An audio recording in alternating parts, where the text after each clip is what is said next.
I've been around and doing it, but now it's my time to shine and start proving it. I'm losing it, I'm moving it. The city is where I'm made, Bostonian flow, I kick it a back day. Yeah, I got game, God in a fan way. We the city of the champs, every sport we play. Spit wetter than the harbor, yeah, I'm flowing like the Charles. I be speeding on this beat, call it Turnpike Miles. Yeah, it's Boo signing on. Welcome back, everyone, to the newest edition of Once a Week. I'm Giannouloudis, and guys, we have an incredible special guest for you today. Someone that I had the privilege of working under on the track and field team at Mansfield High School, and then I had even better privilege of being a competitor against him in college. When I went to Bridgewater State, he went to Worcester, and guys, he is now the Worcester State track and field coach for the throws team. He's got 28 conference throwing awards under his belt, helping these kids grow on the field, but also grow in the weight room. And what I love most is helping them grow outside of the field as well.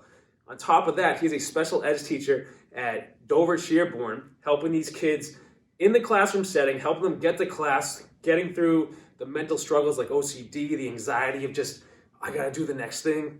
And guys, being able to call Shawn McCabe a friend is awesome, a competitor is incredible, but someone I got to learn under, he's a teacher to me as well. So guys, having Shawn here, welcome him, and I can't wait for you to hear what we got for you today. Shawn, thank you for being here. It's great to be here, man. Yeah. Thanks for having me. Yeah, so tell us, you're the Worcester State track coach. How did that come about? So I originally started my track career, like you said, at Mansfield. From there, you go through the process of choosing where you're going to go to school. I knew I wanted to do track in college. Yeah. I just didn't know kind of what level I was going to be at. Yeah. I took a trip actually with Dan Sperazza, Yep. as you know, one of my teammates, Yep. down to UMass Dartmouth. So that's kind of where it began. Yep. I started there, and then I transferred to Worcester State. Yep. Kind of kept up with it. I really liked the school.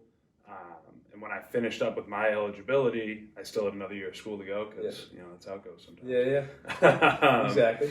And my coach at the time, I was going to, come on and help him out. Yeah. And then he got an amazing opportunity to go to Utica, New York, Really? where he is right now. He's Wow. built a fantastic program up there. That's awesome. So the school kind of brought me in as an interim role. Yeah. And that was 6 years ago, and here we Yeah. are, and it's kind of Exactly. come full circle. So There's been a lot that's been happened in wild. those 6 years. Yeah, Yeah. it's been fun. Yeah. It's been fun. Now let me take you back though, because you mentioned how it started in high school at Mansfield, and to give people some backstory on that is I came into track and field my sophomore year to throw, and I came in and you guys had the Monstars. It was you, then we had Dan Glavin, Chris Fong, under the coaching gift of Coach Cameron. And the funny thing that happened was that season that I came in, Coach Cameron was done. So I got to learn under you, Glavin, and Fong, but also you guys had to take all that coaching ability, use it on yourself because he wasn't there. And then, but what I love is you took that and now you're bringing it to Worcester State, and with the awards that you guys have won, that's been a pivotal piece. So tell us about Coach Cameron. So that's a good one. Yeah, I met Coach Cameron as a freshman. Yeah. I did track to stay in shape for football. Yeah. Football is kind of my primary thing. Yep. Yeah. Especially at Mansfield. Yeah, with yeah. The program they have. Phenomenal. But meeting Coach Cameron, he's one of those people where his energy just it draws you in, man. Yeah. And also just being the massive person that he is. Yeah. For the people out there, He's a monster. He's a large human being. Yeah. This man was supposed to go to the Olympics for Olympic weightlifting. The year got boycotted, so he was big boy. Yeah. But just the sheer energy he brought, and the confidence that he would instill upon you, as whether you were a freshman, a senior, a 30-foot thrower, a 50-foot thrower, a 60-foot thrower, whatever you were. Yeah. He just kind of built that in you, but he built it through the process of, not hyping you up to the sense that you can do it, but by showing you that through hard work, and kind of through that show up every day lunch pail mentality that you were going to be able to get it done. So having him in your corner for the amount of time that we did was definitely something that's kind of stuck with me through, my coaching career now, like you said, but just kind of through, everything. Life. All the coaches really at Mansfield that, you come across there the same way. Exactly. Yeah. So. That's funny too, because when Coach Cameron wasn't there my first season, you guys, we didn't have a coach. No. We had people fill in, and then now they're their own coaches at different events right now. But you guys took it upon yourselves to train us. And you had your own stuff to focus on, you had us. And I can remember you, as you just said, you kind of had to instill in people the confidence that you show up every day, it's there. You're going to get better. I can remember, well, I don't even know if you remember this, you took us into the weight room one time. Young kids, I just started lifting and everything, and you took me under your wing. And one of the workouts was to bang out as many crunches or sit-ups as you could.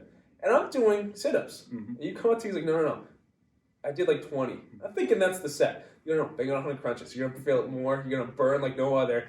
And you sat there and watched me do 100. I wanted to stop at like 50. And you forced me to do the extra 50, but I got it done. And that's just one experience I had way back when. And then that's why I kind of stuck under you. Because I got to see you grow from that role in high school where you're a student, you're an athlete. You have to focus on your own skill at the time, but you were able to take us under your wing. Now to see you coaching, completely see it come full circle. Yeah. It's really cool because I mean, you get that from kind of all the coaches. Yeah. I mean, Cameron we'd do a set of squats. He'd tell you to go get a drink of water and he'd throw 10 more pounds on the bar. Yeah. Without you knowing, and then exactly. You'd get another set of squats, and then he'd be like, oh, yeah, that was 10 pounds heavier than you were doing before without you even knowing it. So it's things like that where you kind of get that mental understanding of it. Like throwing and competing in track it's very physical. Yeah. But I tell the kids a lot, it's more 75% mental, 25% physical. Exactly. You are there competing against other people, but at the end of the day, once you're in the ring, it's you versus you. 100%. It's what you put in leading up to it. That's what's going to show. Exactly. So yeah, it's that type of mentality that exactly they put into you. So and that's something the clients that I get to work with, whether it's life coaching, mentoring, that's something that I've been trying to teach the younger ones who love the sports, whether it's shot put, whether it's track, whether it's football, basketball, whatever it is. That mentality, I think, is forgotten. Where, like you said, 75%. I like to even push it to 80% is mental. And the other 20-25 is the physical part that you got to put in. Most kids today look at it as all these sports 100% physical. And I'll ask kids, like, all right, but like, do you think it's just physical? And he goes, well, the intensity. I'm like, so what do you categorize that as? Well, that's probably physical too. I'm like, all right, so you're completely forgetting this control. There's a mental focus that you can tap into that helps you bring the physical aspect to a whole different level. And now you're taking that. How are you bringing that to your athletes right now in Worcester? We do a lot of different things. Yeah. It's hard to practice under a stressor like a mental stress. So we'll have weeks where I'll bring people in. If I'm lucky enough and they have an off break, I'll bring in like former athletes. Nice. I have a former athlete, Sam Weeks, who coaches at Merrimack now. Yeah. So we'll bring him in and I'll have him throw against the other kids. That's awesome. And like force them to do it. Sometimes the coach will pick up the shot or the weight and try to push the kids. Exactly. I can't do it as much now. Takes its toll on it. Hurts a lot. Yeah. I was throwing the 10-pound one the other day. And messed up my wrist real nice. No way. But, you have fun with it. It's like the old days. And then we'll have days where we just have fun. Yeah. You'll see a lot, especially with now social media being huge. Yeah. Here. Yeah. Exactly. A lot of teams have like throwing pages, or you'll see a lot of throwing advice done through Instagram, especially the use of videos, and you'll see it come up with different creative ways to games to play. Like we do a lot of like med ball volleyball. Oh yeah. Just to have fun, but also you're bringing up the competitive edge inside of you, but you're doing it while having fun. Yeah. So it kind of lets you understand the athlete that you are. You're someone that needs to tap into that zone and go to your own place mentally and just kind of be by yourself, or you're someone who competes better having fun when you're relaxed when you're doing that. Yeah. So it's the mental part of it nowadays is huge, like you said.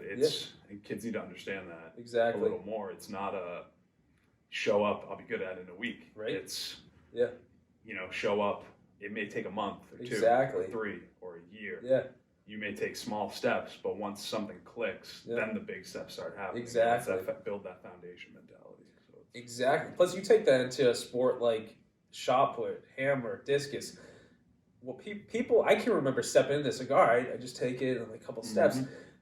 You look at it as like a 5-step process. And so when you take the mentality into it like that, everyone looks at a track and field event as a jigsaw puzzle.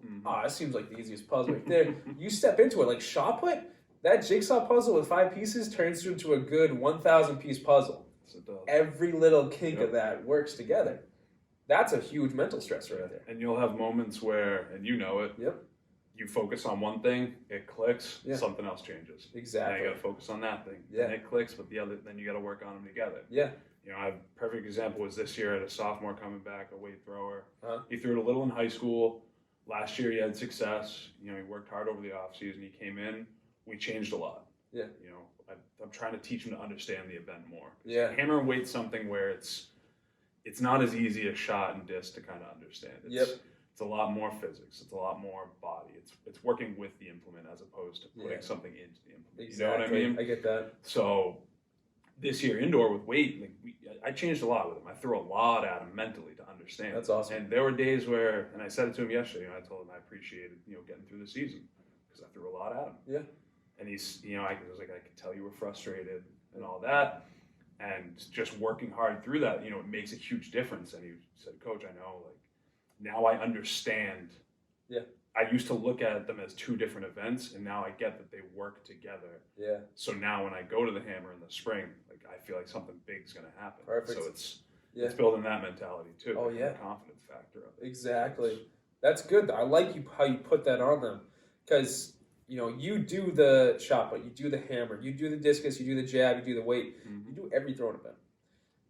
In all that encompassed, you've accumulated, I think, we're still estimating it, 28 awards altogether. Yeah, around that. Yeah, for all your athletes. Yeah. How is it that you're able to impact a single athlete's life and still carry on to the next one as a coach? Because you have an entire group of kids. How are you able to focus that on every kid? Each kid's different. Yep. You got to bring in. You can't teach everyone the same. Yep. My biggest thing is I really like to try and get the kids to understand themselves as an athlete. That's awesome. You know what I mean? Yeah. You can't teach one specific form. Yeah. You have to teach to them. Yeah. There are obviously certain things that carry over to everybody that everyone should do to avoid injuries. Yeah.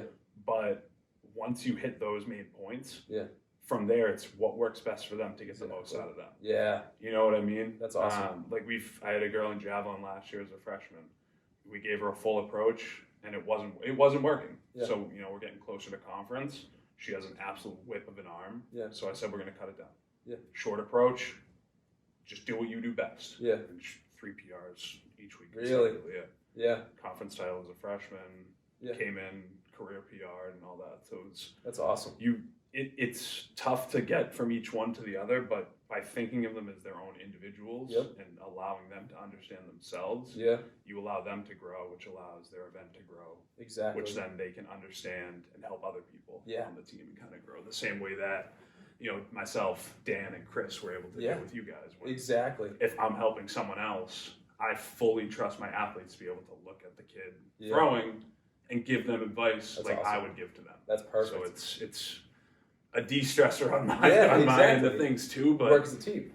It's that old kind of saying that if you can retain it and reteach it, then you understand it. Exactly.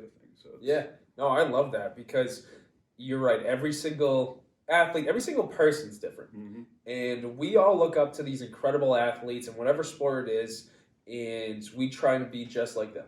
We want to do the highlight plays, we want to do the highlight throws, whatever it is. And we'll watch their mechanics and try and mimic them.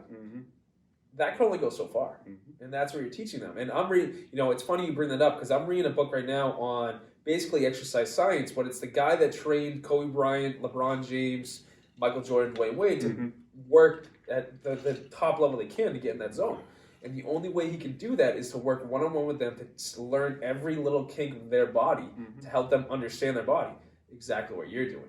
And that's how you've been able to accumulate all these titles. Yeah, I mean, you look at the top 3 throwers in the world: Brian Krauser, Joe Kovacs, Tom Walsh. Yeah.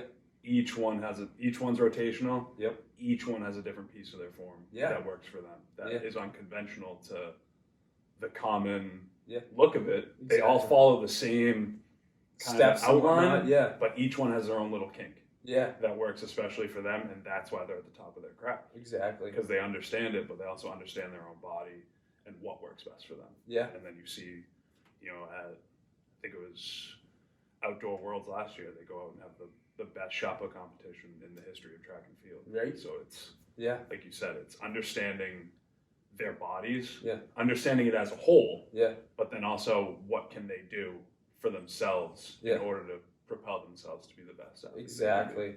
I think that's a coaching tip for that matter, because if you think about it, there are so many coaches throughout the world. There's so many people that want to be a coach in whatever sport it is, but there's only a few that can excel. You, in my opinion, have excelled above the normal level because you've accumulated awards, yes, and so on paper it looks good, but because you've been able to tap into each one of these athletes' minds, you've been able to help them grow as a person outside of the sport just as much. But that is a piece that I think a coach needs to have in the mentality to be successful as a coach. I'm trying. Trying, for sure. Yeah. But it goes back to, like we talked about, like Cameron. Yep. But it also goes back to, like, Coach Selman. Yeah. It goes back to Redding. Yep. It goes back to, like, almost every coach I've ever had in my life, whether it's been for track or football or, as a kid. Yeah. But then it goes back to, like, your parents. It goes back to all the people you surround yourself with. Yeah. You know what I mean? Especially in today's day and age with accessibility to literally everything. Yeah. Like, you know what I mean? You can type in something and reach out to someone. Right there. Yep. Being able to kind of build that network of people to help you learn, I think is huge for not only athletes, but just kind of people. Definitely. As a whole outside of the coaching community or someone who wants to be a coach. Like, exactly. Just shoot a message. Yeah. Ask someone a question. Like, the worst thing that they can do is not answer. Exactly. 100%. You know? Right? The worst thing you get is a no, and then the day goes on. Yeah. Exactly. Reach out to someone else. Reach out to someone else. Exactly. It's having those people, before and after you kind of build that that mentality inside of you to keep going. That's the huge aspect, especially for younger coaches. Oh yeah, I agree. Like myself too. Like, I'm learning every day. Oh yeah. I force myself to something new every single day. Like I'm watching film every day. I'm probably more than I should. Yeah. Like, that's awesome. Every day you're trying to tweak something. Sit down with an athlete, look over the film. This is what you're doing. What should we switch? This is where you want to be. How do we get there? Yeah. Every day. And that's what makes that, in my opinion, is the backbone to you excelling as a coach and your team excelling right there. I really believe that because you're putting the time in. And one of the things that I want to make sure people grasp that you said was it is the people around you. And I think that there are a lot of athletes out there who run to their sport as their escape. Mm-hmm. They want whether it's a family life, whatever. They could be hearing that right now and thinking, well, I don't want to have that. But you said earlier in this video, you had the coaches there. You had everyone there. And there was one student athlete that you had where you were very tough on. And you said to him, like, hey, man, I really appreciate you. You showed up every day. I know that I kind of pushed you to a different level. And he excelled because of that. There needs to be a relentless mentality in the student as well, because they may not have the network that they need. But if you can take a step back and look at those experiences, like you mentioned other coaches, Salmon, Redding, we had Cameron and everything, but you mentioned like even Coach Shooter way back in the day. Yeah. You had all these people. Coach Collins. Fry. Exactly. No matter what your experience was with these people, bad or good, you can look at that, flip and go, all right, I get why he was teaching me that. That could, like you in the gym pushing me to do extra crunches that I didn't think I could do.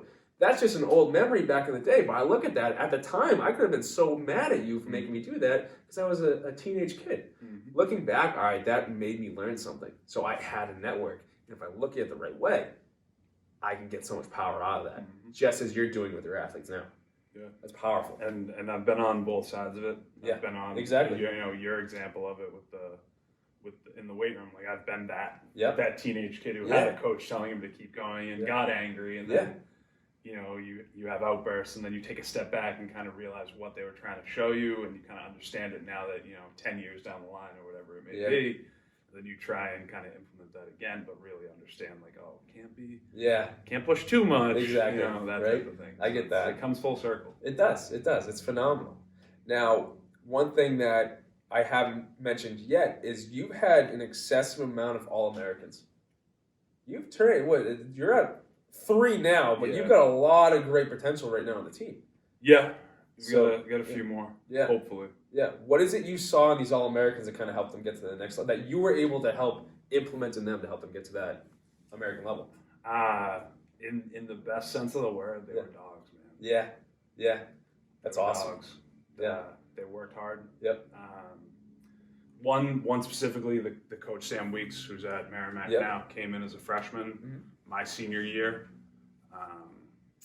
You know, he was a good high school shot putter, very good high school shot putter. He was lanky, fast, but he had that hard work mentality that you can't teach it. Yeah. It's one of those things you can't teach. And I remember telling him when I took over as coach, I switched one thing with him. I focused more on kind of getting his hip going a little more in his glide. And I remember saying, you know, once this clicks, it's over. Yeah. You know, it's over. And it started clicking. Yeah.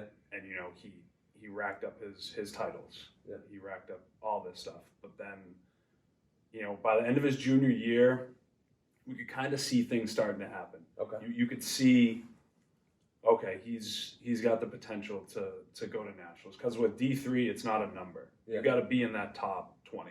Yeah. You got to stay there. Exactly. And there are a lot of kids in that top 20. Yeah. You know what I mean? It's a special group to get there. Yeah. And the one thing that pushed him over the edge was his senior year, he played football too. He was a D lineman, he broke his hand. Yeah. So he had to get some screws put in. Okay. So from that, he couldn't play. Yeah. So, you know, it stinks for the football team. Yeah. To me, that was a gift. Oh, that was, you know, that was a beautiful gift for him. Yeah. Because that's awesome. From there, every day. Yeah. He was out in the ring. Yeah. Every day. Broomstick. Going through form. That's awesome. Every single day for hours. Snowing, out there. Yeah. Raining, out there. Yeah. Weekend, out there. He was a dog, man. That's awesome. Dog. And he did it. Came out his second meet, I think, outdoors. Yeah. You know, 50 meters. Really? Popped it, just out there. Then he kept going. And then we got to nationals.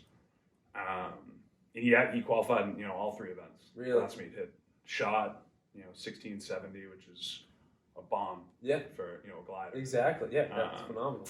Hammer got there. Nice. But disc was that was kind of the one. Yeah. We got to nationals, and you know, it's the day of the competition. Downpour. Yeah. It downpours. Yeah. And I can count on one hand the amount of kids that were able to compete through the rain and throws. You know, he's one of the kids, and that's why now he has a trophy. That's awesome. He's an American because he pushed himself, you know, during those off weeks in the rain, doing all the stuff that he knew would pay off in the end. Yeah. And like it's stuff like that. That's awesome. It's the little stuff. And the other two, one was a weight thrower. You know, he worked harder than many athletes. That's awesome. That, you know, you have. And another one was a female jav thrower. And same thing. She was a dog, man. She was a competitor. Yeah. So it was cool. Like it's cool. So it's the same thing with the kids on the team now. They're all in their own right. They're all this on the same level as those athletes. It's just putting it all together. Exactly. But that's perfect. It's fun. They were fun. Yeah, that's phenomenal. Now this next question I want to bring to you, because we talk about the athletes, we talk about the weight room stuff, we talk about on the field or in the ring for that matter. When a student athlete brings you a struggle they're dealing with, you as a coach, someone they look up to, what's your first approach for helping them? Struggle on the field, struggle in the classroom, struggle just in general. It has many layers, especially at the collegiate level with the amount of outsources. Yeah. I guess we have. Yeah. You have your on-campus therapy. You have you know, other people that they can talk to. So from my end of it, it's just being another source for them to reach out to. That's awesome. You know, sympathizing with them, but also helping them understand that, you know, they can get through it. Whatever it may be, whether it's a school stress or a life stress, and just kind of helping them figure out a way for them to separate it, figure out another escape for them to go to, whether it is track, you know, like you said, whether it is the sport they have or being in the weight room, whatever it is, but trying to, you know, separate it and trying to help them, you know, cope with it, but also helping them grow from it and kind of, you know, learn from it.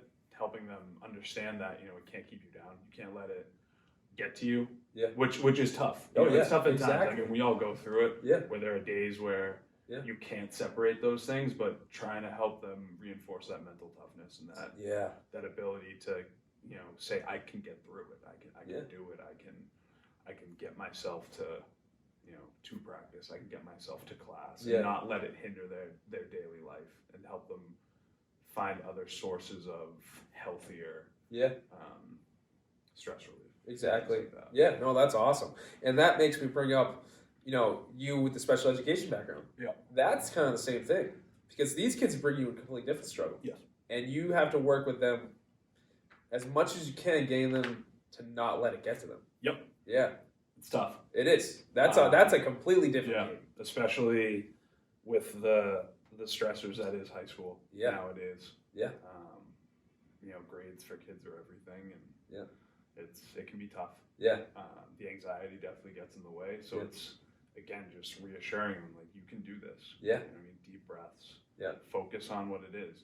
You're smart enough to handle this. You're strong enough to handle this. You just have to focus in on what works for you and just push yourself through it. Exactly. Yeah. Now, as much as you found success with doing that with kids in the shot put ring and every other throwing event, have you had that same success with a client in special education where they can truly tap into themselves, or is that still on the way? In a sense, yes. Yep. We get them as freshmen. Yep. The woman that I work under, yep. She's an amazing special education liaison. She does awesome That's stuff awesome, with the kids. So, like, our goal is to get them off the IEP. That's awesome. You know, that's perfect. Get them to, like, a 504. Just get them out of the academic support room, so they can go and enjoy being a student, and kind of build those, you know, like we said, those building blocks of independence. Yeah. Whether it's test anxiety, whether it's, you know, homework anxiety, whether it's just, you know, planning, whatever the thing is that they need to work on, it's helping them to understand how to do it the best within themselves. Like the same thing we say with athletics, like, how can you tailor it to best fit them to help them succeed? Yeah. So when you start to see kids by their junior year roll off those IEPs, that's kind of it coming full circle. Yeah. So we've had a few. That's awesome. I've had some. That's awesome. It's just fun. I primarily work as a one-to-one, so I work with one student. Definitely. So the kid I had my first year there is a junior now. Okay. So his freshman year, he was very quiet. Yeah. Very kept to himself. Very smart. Yeah. Very, very smart. Would correct me on things. Yeah. Smart. That's awesome. So that's it's real fun for me. But now he's starting to look at colleges. You know, he wants to go to school for graphic design. He wants to do all this. Whereas as a freshman, you're thinking, you know, is that in the cards? Yeah.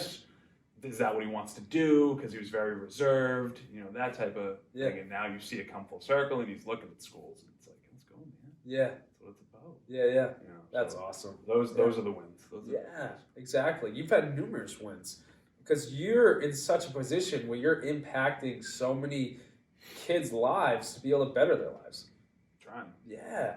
No, that's the goal right there. That's phenomenal. That's what I try and do every single day. So to see someone else in a very similar role impacting in such a way, because you never know. You could just talk to a special ed student, or you could talk to a kid in the field, and just one conversation could change their life forever. Helping them tap into themselves, helping them find that inner confidence. It's growing every single day. And vice versa. I mean, one conversation with them can alter me and push me to do exactly. So it plays both ways. It's a two-way street. Full team. Oh yeah. Exactly. Oh, yeah. Full team all the way. Yeah, exactly. That's awesome. You know, I want to bring up this last example of how you've impacted me, because I want to do it. I gave one at the beginning when I first started doing this stuff, and I want to give one at the end because my very last track meet ever, my coach was all over the event, all over the competition, so he wasn't able to see me throw. Mm-hmm. You were there. And I was mentally ready for this event. Mm-hmm. Physically, my body wasn't there whatsoever because we just lost our bigs. Steve Colley graduated. Yep. Mike McPherson, he moved on. He was done. Another big-name thrower. And I had an opportunity to go to the final round. This was an event where it was raining. Yep. It was the conference championship. I had pink eye. I couldn't wear my contacts. I couldn't even see because my glasses were going to fall off. And I was frustrated out of my mind. I can imagine. And you came up to me, I don't even know if the school would like this, the Worcester coach came up to a Bridgewater thrower to give me the pep talk I needed. And, I had a bomb. I think I just missed it by like this much, but you were able to step in that moment and impact someone that needed it just as you did at the start of his throwing career. I look at that as like, all right, again, full circle comes through. But I wanted to ask you this question. What is such a pivotal, like I gave 2 pivotal moments in my throwing career. What's such a pivotal moment in your life? You've given us the coaches and everything that really helped you stay on this track. Was it a throw? Was it a football game for that matter? Was it a bomb that you had in throwing that kind of said, you know what, I want to do this? What was it that really came together and said you had this gift to impact kids' lives? It definitely wasn't a singular event. I would say kind of a culmination of things. Yeah. Because you had the network. From the network of friends and people, and then the coaching kind of network continues to grow, and then I specifically have one coach, Coach Darren, who was at UMass Dartmouth. I don't know if you remember him. Yeah. He was my coach at UMass Dartmouth, but I built such a strong bond with him. That I forget. Honestly, I forget what meet it was. I think it was Conference Outdoors, maybe 2 or 3 years ago. Actually, about 4 years ago. And he kind of walked up to me, and we talked to each other every meet or so, whenever we would see each other. And he walked up to me and kind of put his arm around me, and he said like, this is cool. And I was like, oh, the meet? And he goes, no. I was your coach, now you're coaching. It's the tree. Exactly. It's the tree, man. And I looked at him and I started laughing. And I was like, it is. And he just kind of looked at me and he was like, I'm proud of everything that you've done. That's phenomenal. And now he's since passed on, unfortunately. But to have that as kind of one of the memories, now you kind of try and keep going to like, you got to live up to it. Exactly. You know what I mean? But in an awesome way. So that's kind of the culmination of it all. From being an athlete and working with you guys, when you first got there, to moving on to a college athlete and working under my own coaches, and then becoming a coach as an interim role and kind of getting started and having to coach athletes that you were once teammates with, and that whole thing, and then working with other coaches who you then you start to look up to, who you've seen create unbelievable athletes, and you're trying to go after them, trying to reach their level, and then to have someone you look up to so much as someone who helped you really build your confidence within the sport, kind of tell you that it comes full circle and they're proud of you. It's kind of like the moment where it clicks, the light bulb clicks, and you're like, okay, I'm doing this is something that I should be doing, this is something that I'm good at. Because when it comes to coaching, and I do it all the time, I'm guilty of it all the time, but I will take no credit for what happens. Like I play no impact on how these kids do anything. It's them. Exactly. They put in the hours of work. They show up every day. That's perfect. They deal with the stresses of life and still come to practice. They put up with me at practice. You know what I mean? So when they succeed, that's them. That's all the stuff that you mentioned, the titles, whatever it is. That's them. That's not perfect. Me. But I've been lucky enough to be a part of all of it, witness it, work with the coaches that I work with currently right now at Worcester State, who are in their own right unbelievable coaches who have accomplished so many things that also keeps me pushing. So it's that awesome. Aspect of it. It's a very encompassing thing. So it's definitely not a singular moment. That's perfect. Like you said, full circle. Yeah. Full circle moment. Exactly. No, I love that. I love what you said too, where it's like you can show an athlete that it's them. They showed up, they put the time in. That's what I get to do with mentoring a client, a kid, or a life coaching client for that matter, an adult, and they thank me for the help I gave. But at the same time, it's like, no. Mm-hmm. This was you. Yeah. You had the power in you to do this. You stepped up to the challenge. You overcame. You're doing the same thing. I love it. Now, to close out this video, one question: if someone's watching this right now, a coach, a student, an athlete, just a kid, or just someone in an office right now pursuing their goals, they're struggling, what's something you can leave with them right now? Because you've gone over networking. Yep. You've gone over having the mental focus, the mentality, understanding that you have the power in you. You just keep going. Yep. You come full circle. There's something you can reframe a past moment in some way. You've gone over so many pieces. Yeah. So if they bring anyone, because everything we talked about is a sport level, but it goes so much deeper. Yeah. Because we can take this into every single moment of Oh our yeah, lives. no, for sure. Yeah. Never stop loving what you're doing. Nice. Yeah. Whether it's, teaching, coaching, working in a business office, running your own business, whatever it is. Yeah. If you love doing it, then it's never going to be work. Never gonna get old too. Exactly. Yeah. It's always going to be a challenge to you. Yeah. And you're always going to love rising to that challenge. Exactly. So that's awesome. I always just keep loving what you're doing. Yeah. Because there are moments when, even with coaching, where it can beat you down. It humbles you, and it pushes you. But if you stop loving it, then it's just not going to be fun anymore. Yep. But if you continue to love what you're doing in any aspect, then it's going to always stay fun. 100%. And that's like the big goal of life is just smile, have fun, and love what you're doing. Exactly. Yeah. Phenomenal. I love that. Yeah. Guys, I'm so glad that Shawn was able to join us today and give you this message. Keep your eyes up for what the Worcester State track team's up to this year. If you can catch a meet, if you're down in that area, go see what they're doing, because check it out. Yeah, catch up the throwing event, you're gonna see someone have a throwing bomb, because this team's phenomenal this year. But guys, Shawn just put out so much information for you. I'm so happy to be able to join us for this video. Shawn, thank you for being here. Man. This is awesome. Yeah, it's cool. Yeah, guys, like this message so we can spread it to more people. If this impacted you in some way, if you know a student athlete, just a student in general who needs to hear these points, or just someone that you know who is struggling right now, send this message to them, share it to them. And guys, hit that subscribe button below, and let's get that number up to get this message to more people. Again, Shawn, thank you so much. It's been a pleasure, man. It was awesome. Yeah, guys, have a good one. Take it easy.